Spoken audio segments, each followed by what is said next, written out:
Bom, boa noite a todos. É com muito prazer que nós iniciamos aqui mais uma palestra por esse nosso sistema de videoconferência. A primeira palestra do nosso colega Roque Mesquita de Oliveira foi um sucesso, teve um número enorme de acessos e tenho certeza que na noite de hoje nós também teremos o mesmo êxito, porque estamos aqui do lado do nosso colega, desembargador José Rui Borges Pereira, que vai se pronunciar sobre um tema que é a sua especialidade, né? Ele que por muito foi juiz de vara do júri, tem uma enorme experiência na área criminal, hoje é desembargador da nossa seção criminal, colega muito querido, e falará justamente de um tema de grande interesse para todos, que será o tema relativo às recentes mudanças no Tribunal do Júri. Nós tivemos agora, há pouco tempo, aquele júri extremamente midiático, né, do casal Nardoni, e a grande dificuldade, muitas vezes até de recrutar colegas para entrevistas, para se pronunciar publicamente, era justamente dúvidas sobre as mudanças nas regras do funcionamento do Tribunal do Júri. E hoje eu acho que nós vamos poder aqui ter uma explanação extremamente proveitosa. Eu quero aqui parabenizar o nosso colega Edson Brandão, Fernando Bartoletti, o Roque Mesquita, que estão empenhados em levar adiante esse sistema de videoconferência. Tem a colaboração do nosso diretor, né, de núcleo de estudos, que é o nosso colega Luiz Paulo Aliende Ribeiro. Então, acho que nós temos uma equipe aí fabulosa, que com certeza trará aí grande proveito. Nós temos já programado uma palestra próxima sobre biodireito, né, sobre reprodução assistida, que é um tema também extremamente interessante. Então, sem mais delongas, passo a palavra aqui ao nosso eminente colega José Rui Borges Pereira, para que faça então a sua palestra. O Edson Brandão vai inclusive explicar um pouquinho a sistemática da nossa palestra. Bom, quem está percebendo em casa, ele está com um note aqui aberto. Nós estamos agora em um campo novo em que qualquer situação de mandar pergunta, não é para ser mandada mais, vai aparecer à direita. Qualquer situação de problema, apertar a tecla F5, só dar um reload e pronto. Nós estamos em teste já desde a outra vez, quer dizer, não tem nenhum problema, está super estável. Mas, enfim, a ideia é que agora a gente tem esse canal de comunicação também, em paralelo com a palestra. Então, as perguntas podem ser mandadas. Eu queria agradecer muito ao Zé Rui. A gente terminou a sessão agora. Nós tivemos sessão até às 6 da tarde, depois para a executiva. É meu colega de câmara, meu terceiro, não concorda quase nunca comigo, mas o que quer dizer que eu devo estar errado, porque ele não concorda. Mas em júri a gente pensa muito igual. Então, agradecer a presença. Sei que é exaustivo. Ele vai a Porangaba ainda à noite. Então, eu queria te agradecer muito. Obrigadão por ter vindo aí. A palavra é sua. O Roque vai falar, nosso vice-presidente. Agradecer ao Roque, porque só anda a coisa porque é o Roque que fez a aula magna, traz as coisas aqui. Porque o Roque pega no pé, tem que marcar, tem que fazer. Então, eu queria agradecer bastante a ideia, o entusiasmo do Roque. Então, o Roque tem a palavra aí.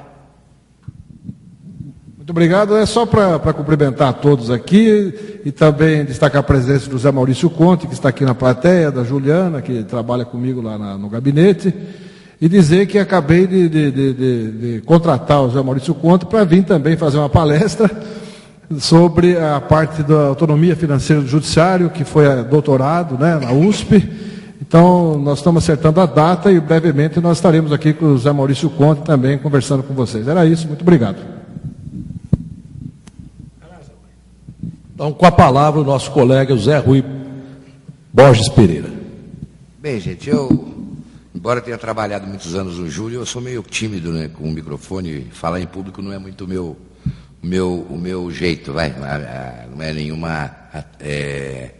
Eu não tenho nenhuma vocação para isso. Mas, na realidade, eu fiquei muito contente de vir aqui a Pamages, a convite do Dr. Edson, nosso colega lá do Tribunal, da 16ª Câmara, e prestigiar a nossa querida Pamages, hoje comandado pelo Paulo e pelo colega, esqueci, agora passou em branco, o Roque, que está aqui do nosso lado. É um crime esquecer esse nome. E para nós é um prazer muito grande e principalmente ser aí o segundo a começar esse sistema aí novo de palestras, né, esse sistema que o Brandão, como sempre, fantástico na parte da tecnologia, né? E a gente diverge um pouco lá no tribunal, mas o Brandão é um desembargador fantástico. Aqui temos algumas divergências, mas pouquinha, não é muita coisa, não é coisa de leve. É um cidadão trabalhador muito bom, é um prazer, é uma honra muito grande trabalhar ao lado do Dr. Edson Brandão. Bem, olha, eu quando fui chamado para fazer uma palestra aqui, eu até me senti meio estranho, porque na realidade nós vamos nos comunicar com uma plateia muito qualificada, né? Colegas, juízes, magistrados, advogados que também estão aí ligados no nosso link. Então a ideia é fazer uma rápida pincelada a respeito das modificações do Tribunal do Júri, aquilo que o nosso legislador realmente quis trazer de novo ao júri, aquilo que ele fez, a nosso ver, com correção, e aquilo que ele pisou na bola, vamos dizer assim, se é que a gente pode usar a gíria. Eu trabalhei quase 20 anos no Tribunal do Júri e durante esse tempo que a gente trabalhou no júri, a gente percebeu que muitas modificações deveriam ter sido feitas e algumas vieram, outras vieram, mas vieram de forma equivocada e a gente tem vamos dizer assim, uma sensação de que, infelizmente, no Brasil, a legislação é feita sempre sem consultar aqueles que conhecem a área. E isso é muito triste, porque a impressão que a gente dá é que o legislador, ao mexer no Tribunal do Júri, a fazer algumas das modificações, ele demonstra nitidamente que ele nunca fez um júri na vida dele, que ele nunca passou perto do Tribunal do Júri. É isso que deixa a gente chateado, porque quantos e quantos profissionais poderiam ter sido contatados para uma modificação legal, e eu não sei o que aconteceu com o legislador, que algumas modificações do júri vieram de uma forma absolutamente desnecessária, né? sem justificativa. Mas, de forma geral, das modificações que foram introduzidas pelo legislador, a questão da instrução, onde hoje a tendência do direito penal é exatamente, do processo penal, é colocar primeiro, na primeira, vamos dizer assim, na vanguarda do processo, aquela resposta do réu. Isso já é praxe em quase todos os procedimentos especiais. A lei está prevendo sempre que o réu se manifeste de uma forma preliminar, antes do recebimento da denúncia, né? Esse procedimento é interessante, foi feito à luz dos crimes funcionais, né? E acabou sendo implantado hoje, praticamente todos os delitos do Código Penal já possuem essa inquirição, essa oitiva do réu preliminar, essa defesa preliminar do réu. Isso é interessante, mas o que mais nos deixou, vamos dizer assim, contentes com relação à modificação do procedimento foi exatamente o fato do réu ser ouvido por último. A inquirição do réu por último é interessante por quê? Porque antigamente o réu vinha, dava uma versão qualquer e depois a acusação e a defesa tinha que correr atrás da prova para saber o que aconteceu efetivamente. Hoje não. Hoje o réu ele é o último a depor, tanto na fase de processo, na fase judicial, né, como depois naquela parte, na fase do júri, do julgamento em plenário. O réu ele é ouvido por último. Isso é muito interessante porque agora ele acaba tendo a obrigação de fornecer ao juiz uma versão razoável. Não basta só negar, chegar lá e falar não fui eu e pronto, como era praxe os réus fazerem, né? Não, sempre negando a autoria delitiva. E depois a prova era feita tudo em cima do depoimento das testemunhas. Hoje não, hoje se ouve todo mundo, se produz a prova e se faz uma audiência final com a inquirição do réu. E aí o réu vai ter que falar alguma coisa, porque se ele vier simplesmente e nega, principalmente quando há prova farta da autoria delitiva, fica uma coisa muito interessante, muito esquisita para ele. Então hoje a responsabilidade do próprio réu em fornecer uma versão, pelo menos verossímil, ela é muito interessante, porque ele não vai poder mais ficar dando desculpa, nega e pronto, como eles faziam antigamente, né? No que diz respeito àquela audiência que agora a lei determina, que é uma audiência única, até porque a pressa, os 90 dias, a lei fala que tem que terminar em 90 dias o procedimento, é uma determinação um pouco, vamos dizer assim, sem muita condição de cumprimento. Por quê? Porque você nunca consegue reunir todas as testemunhas ao mesmo tempo no fórum para serem ouvidas aquele dia. Porque tem que se ouvir na ordem, em primeiro lugar as de acusação, depois as de defesa, e depois você ouve o réu e faz a alegação das partes e em seguida a sentença. Mas é quase impossível você conseguir reunir todo mundo no mesmo dia naquele local. Então o que está acontecendo? Está acontecendo o que acontecia antes mesmo. Acaba tendo que cindir a instrução. Então essa ideia do legislador em querer que todo mundo esteja presente naquele dia para fazer uma audiência só, ela é bastante utópica e principalmente na capital de São Paulo ela é quase inexequível. Porque você não tem como trazer todo mundo do mesmo dia. Uma testemunha mora no Ipiranga, a outra mora em Santo Amaro, a outra mora em Guarulhos, a outra mora não sei onde. Quer dizer, não é difícil você trazer todo mundo ao mesmo tempo naquele dia para inquirir. Então, essa tentativa de unir todo o ato, ela foi interessante, mas ela vai ser bem utópica, vai ser muito difícil se conseguir cumprir isso, né? Outra inovação interessante que a gente tem, que a gente não pode esquecer e que ajudou muito o juiz de júri, essa inovação realmente de se aplaudir, foi a extinção do libelo crime acusatório, né? Antes da nova lei, nós tínhamos o libelo, que era aquela peça que o promotor fazia antes do julgamento e era respaldada pela pronúncia do juiz. E essa peça chamada libelo, que era inocente, era apenas uma peça articulada em quesitos, ela acabava dando muitas discussões, muitas brigas, porque a defesa às vezes não concordava com a redação do quesito do promotor, porque o promotor acabava extrapolando um pouco às vezes em relação ao que estava na pronúncia, e às vezes dava até recurso dessa questão do libelo crime acusatório, né? E a extinção do libelo, ela vem atender a esse problema, a diminuição de recursos, a rapidez processual, acelera bastante o procedimento e os preparativos para o julgamento em plenário, né? Isso é muito interessante. Então o libelo realmente era uma peça que todo profissional da área, todos aqueles que militavam na área, pugnavam pela extinção. E essa foi uma das grandes, vamos dizer assim, dos grandes acertos do legislador com relação ao libelo crime acusatório, a extinção do libelo crime acusatório. Depois, nós temos hoje, entrando dentro do Tribunal do Júri, ainda continuando com a questão já entrando no plenário, algumas modificações bastante interessantes, outras realmente complicadas, né?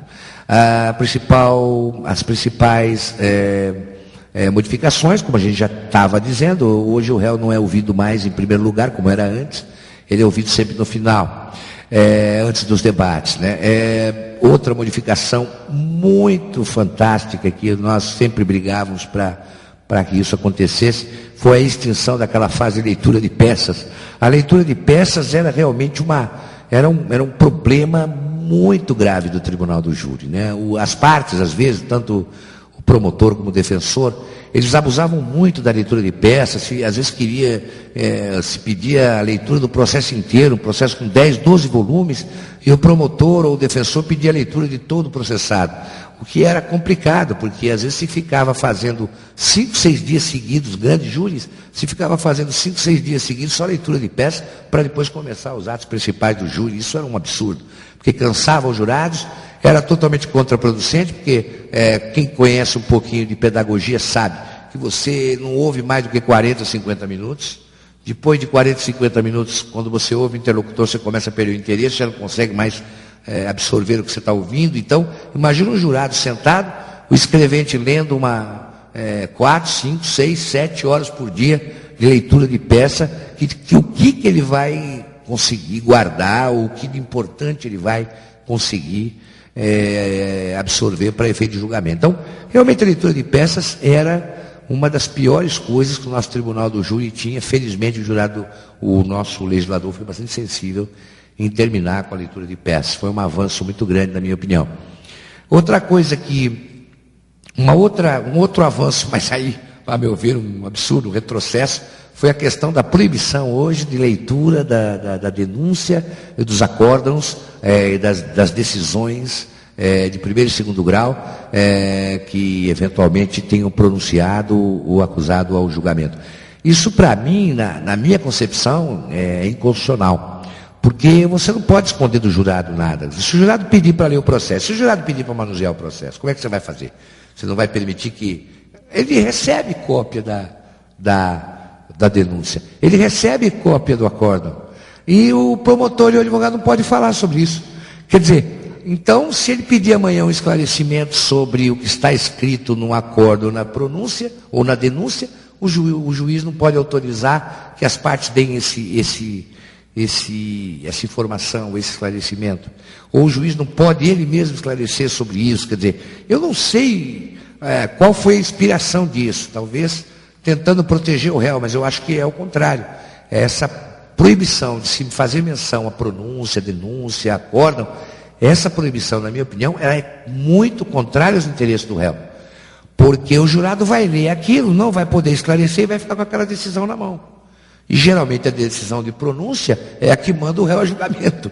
Logo, vai prejudicar o réu, porque o jurado vai ficar sem esclarecimento a respeito do que é aquilo, do que ele está lendo, por que aquelas acusações estão todas ali na pronúncia e por que o acórdão também confirmou aquela pronúncia, enfim.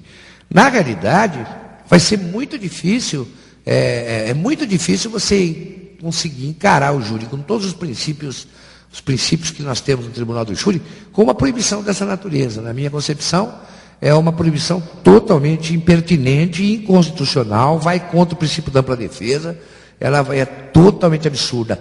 Eu até gostaria de saber o que os colegas estão fazendo, porque eu fico imaginando você proibir o promotor e o advogado de falar sobre o acórdão, de falar sobre a pronúncia, né? Fica um negócio bastante estranho, né? O júri sempre se notabilizou pelas cartas abertas, pelas cartas na mesa.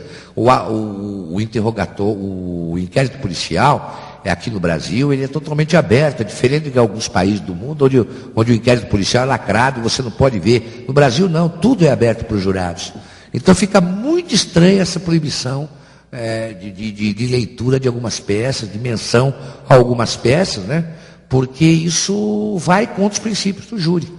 E eu fico imaginando como o jurado entende essa questão essas peças que estão na mão dele, que ficam ali jogadas, sem poder explicar a eles o que está acontecendo. Então, é realmente uma situação bastante difícil essa questão das peças. Eu não sei quem inventou isso, na minha opinião, não sei que inspiração foi essa, quem é que pressupôs que isso não poderia ser mencionado. Quem mencionou, quem fez isso, pensou muito curto, porque, a meu ver, ela prejudica muito mais o tribunal, o réu, do que aceita, do que ajude, vamos dizer assim. Né? Outra modificação interessante é a questão dos debates, que foram diminuídos, mas também se aumentou a réplica e tréplica, então acaba ficando mais ou menos a mesma, né? O tempo de debate houve uma diminuída, mas se subiu um pouquinho a tréplica e a réplica, que acaba dando no mesmo. Vamos dizer assim, em tese foram essas modificações assim que me ocorrem com mais importância agora no momento, e que fazem do Tribunal do Júri, melhorou bastante do que diz respeito aos debates. Na questão de quesito, nós tentamos fazer uma imitação do direito americano, mas fizemos uma imitação mal feita e inacabada, porque se tentou fazer o guilt or not guilt, mas não se conseguiu fazer, porque se ficou no meio termo. Hoje, nós temos uma pergunta do terceiro quesito, que pergunta se o réu tem que ser absolvido. Essa questão, ela é parâmetro para a continuação do julgamento. Se responderem sim, acabou ali, o réu está absolvido. Se responderem não, obviamente serão votadas as demais teses subsidiárias da defesa e as eventuais teses de acusação, de qualificadoras, etc. e tal. O nosso legislador tentou fazer uma coisa um pouco mais dinâmica, mas acabou também complicando bastante, porque não ajuda muito o fato. A única coisa que ajuda é que hoje não há mais necessidade de fazer aqueles quesitos da legítima defesa, que se fazia antigamente, aquele monte de quesitos da legítima defesa. As teses são absolutórias. Se o jurado disser o réu está absolvido, acabou. Não há que se perquirir de qualquer outra coisa, né? Agora, se o jurado responder não, a complicação continua e nós vamos ter que votar todas as demais teses subsidiárias de defesa e também as teses de acusação, né? Enfim. Então, o nosso jurado ficou tímido, o nosso legislador tentou fazer um negócio mais avançado, mas acabou por ficar no meio termo, melhorou um pouco para efeito de simplificação a questão da absolvição, mas acabou, vamos dizer assim, ficando pela metade do caminho, né? Então, com relação às modificações, que eu me recordo assim, foram essas as mais importantes, aquelas mais interessantes, né? Intervindo um pouquinho só, uma discussão não. que hoje o presidente da nossa Câmara pediu para você falar. Sim. Que é a situação da interrupção de contagem dos votos na quisitagem quando não se cuida de absorção. Nós estamos enfrentando isso na Câmara violentamente. Sim, estamos. Está começando a chegar, porque a questão das modificações do júri, aí que todos os que estão ouvindo devem ponderar, é o seguinte: está começando a chegar agora no tribunal. Tudo é muito novo, não há muita prática ainda de jurisprudência dentro dos tribunais, porque essas questões agora que vão começar a assolar, né, chegar com tudo no tribunal. Mas o que alguns doutrinadores têm ditado aí como regra é a questão da paralisação da votação quando se dá por a maioria.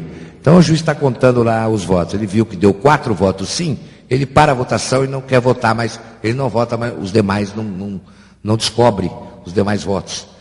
Segundo os doutrinadores modernos, isso seria em função do sigilo da votação. Mas, com todo respeito, eu, a princípio, não concordo com isso, porque, na realidade, o que a lei determina é que o juiz pare quando der mais de 3 votos para absolver o réu. Então, no caso de absolvição, sim. Deu mais de 3 votos, o juiz pode parar a votação, porque está absolvido. Acima de 3, o réu está absolvido. Se der 3 sim, ele está absolvido. Agora, se for condenação, a lei não fala, lógico, a contrário senso, o pessoal acaba achando que é a mesma coisa, mas não é. Até porque a lei era igual antes, né? Ela não tinha diferença, ninguém cogitava do tal do sigilo de votações, porque a gente votava sempre até o 7º quesito. E eu acho que é muito importante a continuação da votação, por quê? Porque muitos recursos, o tribunal vai perceber se houve coerência do jurado ou não, fazendo essa conta do que eles votaram. Um exemplo típico acontecia e acontece até hoje, quando o jurado, por exemplo, não está prestando atenção no que aconteceu, você entra com uma tese, um exemplo, da negativa de autoria, como era antigamente, negando a autoria, e o réu, o advogado, por exemplo, concordou que o réu matou. O promotor também concordou que matou. Aí vem 3 jurados e votam não no primeiro quesito, como acontecia antigamente. O que significa isso? Que o jurado está desatencioso, que o jurado não prestou atenção no que aconteceu. E isso acontece até hoje nos demais quesitos. Você percebe que alguns jurados estão desligados, eles não estão focados com o julgamento. E se você corta essa possibilidade de ver até o final da votação, o resultado final, o que vai acontecer? Você deixa de permitir ao tribunal que se verifique essa coerência do jurado. Isso, para mim, é uma afronta ao princípio da ampla defesa, porque o advogado fica sem argumento, porque ele não tem condição de saber se os jurados estavam coerentes ou tinha algum jurado dormindo ali, algum jurado totalmente desligado, se os jurados mantiveram uma coerência mínima. Lógico, a gente sabe que as decisões do Tribunal do Júri são tomadas por maioria de votos. E é lógico que o que vale é a maioria. Mas, por vezes, a gente percebe, mesmo sendo tomadas por maioria de votos, a gente percebe muitas vezes que o jurado votou alguns quesitos, ele votou de forma que ele não podia votar nunca, porque ninguém pediu nada daquilo, e ele está votando totalmente diferente. O que significa que aquele jurado está desligado, que aquele jurado não está julgando bem. E que aquele jurado pode ter influenciado na conta dos votos. O número, se foi 4-3, o voto dele pode ter significado muito para modificar, ou para condenar, ou para absolver. Então se perde essa possibilidade. Então, eu entendo que no caso de condenação, não se deve parar a votação, deve-se contar até o 7º voto, normalmente, não há que se parar. No caso de absolvição, a lei fala, que a votação será paralisada a partir do momento que dê a maioria de votos, que se dê 4 votos, sim. Aí você tem, logicamente, que parar, porque a lei determina que pare. Mas no caso de condenação, não. No caso de condenação, a lei sugere que acima de 3 é a maioria, mas ela não fala para parar, ela não dá nenhuma dica de que você tem que parar. Ela diz que você tem que fazer, a princípio, você tem que votar até o 7º quesito. Isso é muito interessante. Eu não sei se o doutor Brandão gostaria de me dar uma mão, dá uma lida na questão e eu respondo, para eu poder não... vamos fazer isso então. Ficar já teve algumas... na algumas... leitura. Se puder ler... Tem aquelas lá também que já vieram. Aqui, tem algumas questões interessantes aqui. O Wendel pergunta, é aceitável pela nova lei mudar a tese defensiva na tréplica ou não há nenhuma disposição prevista? Olha, eu sempre fui contra no passado a mudança, a aparição de uma nova tese na tréplica. Mas hoje, considerando os nossos, vamos dizer assim, os princípios hoje vigentes, hoje não temos mais que obstar isso. Eu acho que o promotor, ele tem tempo para fazer a acusação e a defesa tem o tempo para fazer a defesa. Se surgir na última hora, na tréplica, no finalzinho de tudo, uma nova tese que o defensor naquele momento conseguiu vislumbrar, uma coisa que ele não tinha ainda percebido, eu acho que nada proíbe que ele se manifeste no final, até porque, pelo princípio da defesa, cabe ao promotor, sim, tá, no tempo que ele tem disponível, tanto na réplica, tanto naquela primeira hora e meia e na réplica, abordar todas as teses possíveis e rebater todas as teses possíveis para a defesa. Eu acho que se a defesa vier no final com uma nova tese, não há que se obstar, até em função do princípio da defesa, porque senão você vai conseguir uma nulidade, porque às vezes é uma tese muito viável e que o defensor não arguiu. De repente, por exemplo, participou em crime menos grave, que é uma tese bastante interessante para plenário, e às vezes naquele momento bateu na cabeça do defensor e ele resolveu falar sobre isso. Eu acho que não se pode proibir sob pena de ofensa do princípio de ampla defesa. Eu acho que é perfeitamente viável hoje a nova tese, a apresentação de nova tese na tréplica. O Paulo Meirelles, Paulo sempre é aluno exemplar, tudo é curso, o Roque arranja gente para falar, pega laço, incomoda o palestrante, né, Zé Rui? Tem coisa para fazer, mas vem aqui falar de graça para a gente, mas o Paulo está sempre, eu que animo a gente, o Paulo está sempre participando. Obrigadão, Paulo.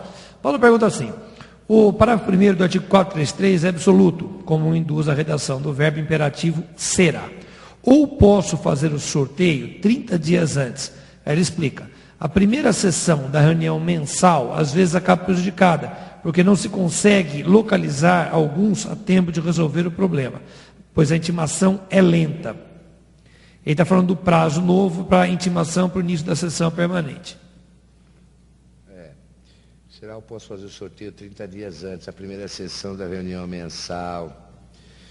Olha, essa questão, como a gente trabalha, quando eu trabalhei aqui no Tribunal de Júri de São Paulo, a primeira do Tribunal de Júri, nós temos 14 mil jurados. Então aqui não tinha muito, a gente não obedecia muito aqueles prazos e aqueles números do Código de Processo Penal, que aliás é de 1940 e alguma coisa lá. Então fica difícil você pensar numa megalópole como São Paulo, naquela época não tinha como fazer isso, né? Agora, o colega deve ser do interior, né? Ele está perguntando se da onde ele é? Guará. Se o prazo do artigo 433 é absoluto. Olha, eu acho que esses prazos todos de sorteio não são absolutos, não. Desde que o juiz providencie tudo e procure sempre, isso é muito importante, o referendo da OAB, sempre a OAB junto, porque a OAB local sempre ajuda bastante os juízes para se legitimar todas as questões processuais, sempre com o representante da OAB, sem procurar sair por essa, porque normalmente esses prazos são muito exíguos e é muito difícil você conseguir obedecer. Eu faria o sorteio sim 30 dias antes, como você está sugerindo aqui, a primeira sessão da reunião mensal. Eu faria, sim, esse sorteio sem problema, até para adiantar um pouco o procedimento, para não haver quebra para não ficar sem júri nas sessões periódicas, né? Porque no interior, eles marcam sessões periódicas, isso é complicado, né? Porque em São Paulo a gente faz júri todo dia. Então não tem sessão periódica. A lei mandava o menor sortear o primeiro jurado, mas não dá para fazer isso. A coisa é muito grande, eram 14 mil jurados, a gente sorteava 14 mil, fazia uma lista com 14 mil jurados. Né? Quer dizer, quando o código falha, até hoje não melhorou, eles melhoraram um pouco, mas até hoje os números que o código fornece são números pequenos, se considerado com a situação de São Paulo. Né? Não há tribunal de júri do mundo que tenha 14 mil jogadores, 14 mil jurados. Né? Então, o nosso legislador, nesse aspecto, ele devia deixar para a organização judiciária resolver. Cada Estado deveria resolver isso, para não ficar depois com possibilidade de arguição de nulidade, aquela coisa toda. Né? A Carla pergunta o seguinte: gostaria de saber o posicionamento do desembargador Borges Pereira em relação ao disposto no artigo 152. Quando a doença mental sobrevém a pronúncia, o desembargador entende que realmente é caso de se aguardar o restabelecimento do acusado, permanecendo suspenso o processo, ou seria o caso de realizar o plenário do júri, para que os jurados se manifestassem em relação ao mérito e, em caso de condenação, impondo-se medida de segurança? Eu acho que essa segunda opção é a que eu acho mais viável. Realiza o plenário e os jurados depois nós vamos observar a questão da medida de segurança, mas eu entendo que é mais viável essa segunda opção. A Adriana pergunta: o quesito de lesão seguida de morte, pré-ter-dolo, deve ser formulado antes ou depois do quesito de absolvição genérica, a fim de afirmar a competência do júri? Sim, o Hélio também. Essa questão é muito interessante, a questão da desclassificação, né? Olha, se você tem uma absolvição, se você vem com absolvição, eu entendo que se vai desclassificar para delito que não seja da competência do júri, esse quesito tem que vir antes. Porque senão não tem cabimento você absolver o réu de um crime que não é do júri. Então, se a tese for desclassificação para lesão corporal seguida de morte, que é delito da competência do juiz comum, a meu ver, tem que preceder o terceiro quesito, que é o quesito da absolvição, porque aí, havendo desclassificação própria, né, o juiz dará a sentença e não haverá mais julgamento, vai parar ali a votação. Passa aqueles que eu tinha te passado. Não, aqui já são daqui mesmo. Esses aqui. Esse e-mail aqui. Tem mais aí atrás, embaixo. O e-mail do Marcelo. Como fica o quesito genérico? O júri absolve o acusado quando há mais de uma tese absolutória. Exemplo, legítima defesa e inexigibilidade de conduta diversa. Elaborar-se-á apenas um quesito genérico? Sim. Absolvição é absolvição. Sejam quantas forem as teses esposadas, defendidas pela defesa, eu entendo que você só pode elaborar o terceiro quesito. O réu, o júri absolve, o réu absolveu, acabou. Nem há que se cogitar qual tese que o jurado está acolhendo ou não acolhendo, o que importa é que está absolvendo. Só vai se continuar a votação nos casos de condenação, e aí, obviamente, vamos aferir o que o promotor quer e o que a defesa quer subsidiariamente. Teses que não redundam em absolvição. Continua o Marcelo, ainda perguntando o seguinte: antes da reforma, o Código de Processo Penal exigia a intimação pessoal do réu da sentença de pronúncia e vários processos aguardavam a localização dele para intimação. Com a alteração, possibilitando a intimação por edital, é possível a aplicação imediata a processos anteriores que aguardavam a localização do réu. Essa é uma interrupção nessa continuação, porque foi 2-1, eu perdi. Pois enfim, foi o meu voto, e você votou terceiro nesse caso, foi o primeiro caso do 16º enfrentado, em que era uma situação de direito temporal, de aplicação do 366, fato anterior, portanto não se aplicava o 366, o feito vinha andando, parou por força de pronúncia, que até então a pronúncia da reforma não haveria julgamento em absência. Pois bem, o primeiro caso que nós enfrentamos foi um caso de uma vara do júri de São Paulo, em que se determinou o andamento do feito, e a juíza assustou, dizendo não, ele não pode ir para julgamento, porque hoje não existe essa possibilidade por força do 366. Eu, como relator, entendi o seguinte, olha, à época, era inaplicável o 366, andava. Portanto, não pode deixar de ir, porque hoje ele só está suspenso por força exclusivamente da exigência, da antiga exigência de intimação pessoal para fins de reação do júri, que não havia júri absência. Não havendo mais. Hoje não há mais. Sim, mas eu perdi, porque foi 2-1, você lembra? O seu voto foi o condutor da dissidência, inclusive, você entendendo que não. Então eu queria colocar essa questão, quer dizer, como é que ficamos hoje? Uma carga enorme, nós temos em São Paulo milhares de processos assim, na cidade, fora o Estado, em que há uma paralisação de feitos por força, antigamente, da impossibilidade de remeter a plenário. Processos anteriores à mudança do 366, portanto, eles não estavam parados no 366, com essa mudança. Eu sei, sua posição, nós já tivemos essa discussão em sessão de julgamento, né? Mas seria legal falar dentro do curso agora, esse entendimento seu, de por que parar? Por que não ir para plenário, já que o que impedia a ida a plenário foi revogado expressamente? Veja bem, essa questão é bastante complicada, né? Ainda não se tem muita coisa para fazer, porque a jurisprudência mesmo é quase zero. Eu acho que se nós não formos os primeiros a julgar essa questão na 16ª no Tribunal de Justiça, devemos ter sido um dos primeiros. Na questão desse voto que nós tivemos essa divergência, o que me fez levar em consideração é o seguinte: os processos anteriores ao artigo 366, aqueles que estavam esperando julgamento, porque no Tribunal do Júri, a excelência talvez não saiba, mas nós tínhamos na época em torno de 3.000 a 4.000 processos aguardando prisão de réu para julgamento.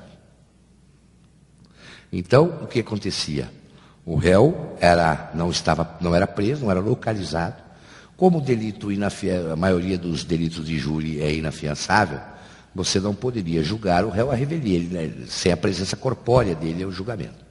Então, todo mundo tinha que ser julgado, só se comparecesse, já havia mandado de prisão, inclusive na rua. Com a nova lei, aí nós tivemos o advento do 366, né? O 366, o que acontece com o 366? O 366 manda parar o processo. Se manda parar o processo, lógico que um processo não vai chegar na fase de julgamento sem que se localize o réu, porque o 366 proíbe isso. Aí nós voltamos aos processos antigos. E os processos antigos? Esses processos antigos que estão lá parados, essa nova lei não pode atingir, é uma lei de natureza processual, mas ela não pode atingir o antigo processo, porque senão você vai prejudicar, embora haja aquela discussão de que lei processual não pode prejudicar, não se pode falar em lei processual prejudicial, mas na realidade, se você fizer o julgamento, você está jogando os réus todos na marca de pênalti. É como a gente brinca, é o pênalti sem goleiro. Nós temos outra questão aqui, do Hélio, novamente. O Hélio está em todas aqui. E tu, né? Quem fala aqui. Menciona o seguinte: a proibição da referência à decisão de pronúncia como argumento de autoridade. E também menção ao acordo que anulou o julgamento anterior e a sentença condenatória ou absolutória do primeiro júri. Como é que fica essa vedação? A gente tem enfrentado isso numa situação, e até posso dizer que a Câmara tem sido bastante rigorosa em exigir agora uma decisão de pronúncia extremamente mais isenta do que já era. Por quê? Você colocou já no início da palestra, né? O jurado lê aquilo e ninguém pode defender, e nem o promotor acusar. Como é que é esse entendimento disso? É isso que nós falamos. Eu acho que isso, a tendência dessa questão é chegar à inconstitucionalidade dessa proibição. Porque não se pode tirar do jurado a possibilidade, suponhamos que o jurado queira perguntar alguma coisa ali. Vamos dizer que ele lê aquela pronúncia, a denúncia, o acórdão, e ele tem uma dúvida sobre o que está escrito no acórdão. Ele vai perguntar, vai pedir, quem é que vai dirimir essa dúvida? Como essa dúvida vai ser dirimida? Se esconde disso por quê? Se esconde dele por quê? E isso, os trabalhos legislativos, eu me lembro de ter lido isso, que seria para não prejudicar o réu, porque às vezes o acórdão vem carregando contra o réu. A pronúncia geralmente carrega contra o réu, porque por mais sóbria que seja a linguagem da decisão do primeiro, o máximo que você pode citar é que o réu foi condenado ou foi absolvido no primeiro julgamento. Mas você não vai poder julgar, você não vai poder ler as decisões. Então, se você for levar ao pé da letra, eu acho que o advogado ou o promotor não pode se referir da júri anterior. Acaba sendo proibido, porque para você se referir ao júri anterior, você tem que mostrar o acórdão. Para você se referir ao júri anterior, você tem que mostrar a pronúncia. Então você não tem como fazer um júri se referindo ao julgamento anterior naquele mesmo réu, no mesmo processo, sem passar por cima, sem desobedecer nova exigência da lei, a proibição da lei de se mencionar a pronúncia, etc. Tal. Então, por isso que eu acho que isso é totalmente inconstitucional. Vai totalmente contra os princípios da oralidade, os princípios do júri, que é efetivamente a busca da verdade no plenário do júri, né? Então, eu acho que a médio prazo, a médio e longo prazo, os tribunais vão acabar alcançando, declarando esse dispositivo como inconstitucional, porque vai totalmente contra a instituição do júri esse tipo de proibição. Mas é bastante nova a matéria, né? Continuando as perguntas, agora nós temos também aqui plateia local, né? Para quem não vê, a gente já mostrou já. Então, a Juliana, que é assessora do ROC, tem uma pergunta a fazer, e ela vai fazer. Ela indaga, Zé Rui, exatamente, nós estamos em via de reforma, indo para 8 jurados da reforma. E é uma situação difícil, empate absolve. Então a indagação dela é essa paralisação do terceiro quesito. Se você acha razoável ou não, e isso em cotejo com esse oitavo. Eu não acho razoável qualquer paralisação. Eu tenho muitas dúvidas, inclusive, sobre a pertinência desse quesito da absolvição que manda parar na maioria. Eu não concordo com isso. Eu acho que no júri tem que ser tudo descoberto. Não existe nada que seja escondido. Eu entendo que o júri, o tribunal do júri é uma coisa aberta, uma coisa limpa, límpida. E qualquer tipo de segredo, qualquer tipo de atitude que tolha a democracia do tribunal, essa soberania dos veredictos, é complicado. Então, eu acho, sinceramente, que toda a votação deveria ser completa, sem segurar nada, absolutamente nada, porque ninguém garante segurança de ninguém, né? Quer dizer, não é porque o réu condena ou absolve que vai morrer. O que eu acho, porque o jurado tem medo disso, medo daquilo, pode ser ameaçado. O que eu acho é que vai haver necessidade no futuro, principalmente agora que nós estamos julgando o crime organizado, e nós já tivemos um caso parecido com esse, com aquele júri que muita gente acha que os jurados absolveram de medo dos réus. Eu entendo que temos que criar algum mecanismo para não permitir que o jurado tenha medo. Quer dizer, a partir do momento que o jurado tiver medo de julgar, seja favorável, porque às vezes ele pode ter medo dos réus, porque são marginais de altíssima periculosidade, mas ele também pode ter medo de contrariar os interesses da imprensa. Então, tudo isso tem que ser analisado. A gente sabe que a mídia manda muito nessa área de júri. A mídia explora isso. Eu acho que está correto, até porque é do jogo democrático, né? Porque se você fechar os jurados 3 meses antes numa sala e não permitir que ele assista a televisão para ele não poder ouvir o júri que ele vai fazer, o que vai acontecer? Ele já não é mais uma pessoa do povo. E o jurado tem que julgar exatamente com aquilo que está acontecendo na sociedade, o telefone, a televisão falando, toda aquela condena, não condena, absolve, não absolve. Essa é a beleza do tribunal do júri. Por isso que nós vamos ser julgados pelos pares da gente. Então, não adianta esconder. Agora, algum mecanismo tem que se criar para se permitir que o jurado não tenha medo. Então, eu sou favorável, por exemplo, que se proteja o júri, se, no caso de medo, de haver um justo receio de uma ameaça, o jurado pode ficar numa sala diferente, com vidro, para que ele não seja visto pelas pessoas. Pode ser perfeitamente possível, né? Ele vendo todo o plenário, mas o vidro protegendo a identidade física de cada jurado. Isso é importante, porque a identidade escrita, por exemplo, o nome dele pode ser protegido também pelo juiz. Nada obsta, porque o juiz é obrigado a dar conhecimento do nome da profissão só do jurado. Mas eu acho que se houver justo receio, eu não vejo nenhum óbito do juiz proibir até a veiculação do nome, para que ninguém seja localizado, aquele jurado não seja localizado. Agora, é lógico que isso tudo vai ser, se acontecer, esse juiz proibir, vai para o tribunal, vai ter briga, vai ter uma série de coisas. Mas é até que a gente chegue a uma conclusão de que o júri pode ser perfeitamente utilizado com tranquilidade contra qualquer tipo de crime e contra qualquer tipo de criminoso. Seja o criminoso de colarinho branco, seja o criminoso das facções, aí, das diversas facções do crime organizado, não vejo nada de mais disso. Agora, eu sou contra realmente qualquer tipo de paralisação de votação. Eu acho que essa história da lei obrigar que na absolvição o juiz pare a votação no quarto quesito é complicado, porque a gente perde até a noção de maioria. Você não sabe quem votou, quem não votou, se foi unânime, se não foi unânime. Isso é até ruim para o réu, porque de repente é unânime a absolvição. E ele fica sem essa ideia, né? Eu sou contra. Bem, para finalizar agora, uma pergunta da sala de informática da Escola Superior de Advocacia, do Rodrigo Grazioli. Ele pergunta assim, doutor Rodrigo, se o princípio do júri é a democracia, como proceder se após a réplica o réu quiser ser reinterrogado? Teria o MP direito a novo tempo para a manifestação, ainda que o réu não tenha apresentado versão nova dos fatos, mas apenas esteja esclarecendo pontos explorados pelo Ministério Público? Olha, é uma coisa bastante estranha, né? Dificilmente o juiz deferiria isso. Mas se o juiz deferir, porque entenda que realmente é o caso do réu ser reinterrogado, eu acho que ele pode fazer perfeitamente o reinterrogatório, mas eu acho que ele não pode dar mais vista para ninguém. Terminou o interrogatório, vai passar no secreto.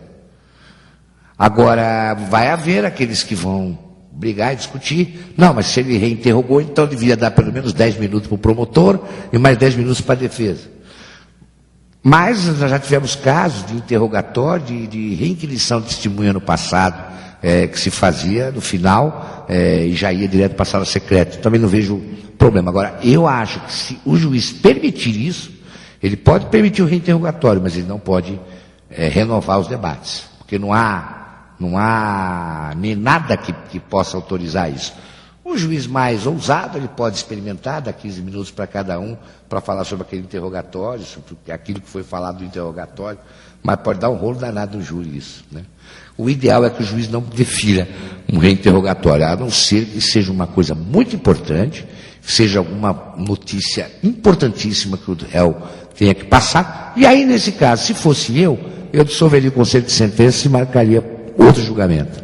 Porque através daquele julgamento do réu, daquela palavra do réu no final, você vai desmoronar tudo que foi falado em todo julgamento. Acho que a saída que o juiz tem é ouvir o réu, dissolver o conselho e marcar um novo júri, porque aí você fica numa situação de dificuldade com o promotor rebater e da defesa para articular também a nova palavra do réu. Então, eu dissolveria o conselho.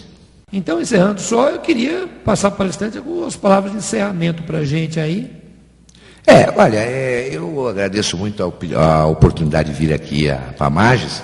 É uma pena que a gente não pode fazer alguma coisa um pouco mais longa, porque o Tribunal do Júri não dá para você falar sobre o júri em 1 hora, 2 horas. É humanamente impossível. Eu me lembro que há mais ou menos uns 10 anos nós ministramos um curso sobre o Tribunal do Júri, um curso completo. Ele durou em torno de 160 horas aula. Então, e assim mesmo ainda faltaram algumas coisas a serem abordadas. Então é realmente complicado. Mas, para efeito de debate e palpitar, vamos dizer, aquilo que, de novo, vai começar a cair no tribunal, vou colocar o meu e-mail para perguntas, eu estou à disposição dos colegas do interior, de todo o Brasil. Se tiver alguma dúvida, se necessitarem de alguma ajuda, porque a gente sabe que o plenário do júri, às vezes, se estende até muitas horas, as horas da madrugada, e as dificuldades acontecem. Nós tivemos, há mais ou menos uns 10 anos, quando o Dr. Peluso era o diretor da Escola Paulista da Magistratura, nós tínhamos um time muito legal de juízes que davam apoio para os colegas do Estado, né? E às vezes de madrugada os colegas nos ligavam para tirar dúvidas dos júris que estavam ocorrendo no interior. E isso é importante, porque as questões aparecem de repente e tem que ser solucionadas na hora. A gente pode até pensar em fazer... O que precisar, eu estou às ordens aqui. Estou às ordens. O que precisar, a gente está aqui à disposição. Essa iniciativa do Dr. Peluso, na época, foi fantástica, porque quando eu entrei na magistratura, eu não tinha ninguém para me ajudar. Eu entrei, fui para o interior, fui para uma cidade do interior, e era eu comigo mesmo. A cidade mais próxima, a gente não conhecia quase o juiz, tinha vergonha de perguntar. E naquela época, do juiz fazendo o júri lá em Santa Fé do Sul, me ligava: doutor Rui, estou fazendo aqui um júri, o advogado pediu isso, o promotor pediu aquilo, e agora tem que fazer o quesito. As dúvidas, né, dos colegas que não são deuses, todos são homens ou mulheres, né? E todos nós temos que saber, e o juiz não tem muita saída, né? Tem que decidir na hora. E na época que nós entramos na magistratura não existia isso, e nós fizemos um trabalho de uns 4, 5 anos seguidos com o Dr. Peluso, que, a meu ver, era uma coisa fantástica, inédita na magistratura, um negócio muito legal. Quem sabe a gente consegue, a gente vai estar colocando junto com esse vídeo, já hoje à noite, o seu e-mail também, junto, disponível, você me passa, a gente vai colocar no próprio vídeo. Estamos às horas. Para quem quiser fazer. Eu quero agradecer bastante, Zé Rui, esse final não está sendo agora online por culpa desse provedor externo, mas a gente perdeu muito pouco tempo, na verdade, todo o resto foi, e a gente... download do áudio, quem quiser ouvir no carro, tudo. Legal. Então, para encerrar os trabalhos, eu vou dar a palavra ao nosso vice-presidente, a nossa mais alta autoridade aqui, Dr. Roque, que é o caçador de talentos, vem falar aqui de graça um dia de semana. Eu sei o que o Zé Rui passou por isso. Brigadão mais uma vez. Então, Dr. Roque, para encerramento dos trabalhos. É muito grande colaborar com vocês. Muito bem, eu também quero agradecer a presença de José Rui. E, mais uma vez, fizemos aqui dupla com Edson Brandão. Nós temos esse idealismo, temos essa vontade de prestar serviço aos colegas, estamos sempre ao lado dos colegas. E esta noite foi bastante gratificante. E que é importante que o magistrado, embora não esteja atuando nessa área, fique sabendo. Vários colegas mandaram perguntas, uma saudação a todos também. E vamos procurar sempre repetir essa experiência, essas aulas, essas palestras, para que todos tenham oportunidade de trocar ideias e conhecer os vários assuntos que a gente vai tratar aqui. Terça que vem já tem curso também. Terça que vem já tem um outro curso agendado, né? Da Fazenda Pública, se eu não me engano, né? Enfim, os colegas, através do site, sempre serão bem informados a respeito disso. Então, muito obrigado a todos. Quero desejar uma boa noite, um bom dia, uma boa tarde, porque isso aqui está gravado e quando ele ficar ouvindo isso, já ficam aqui os votos.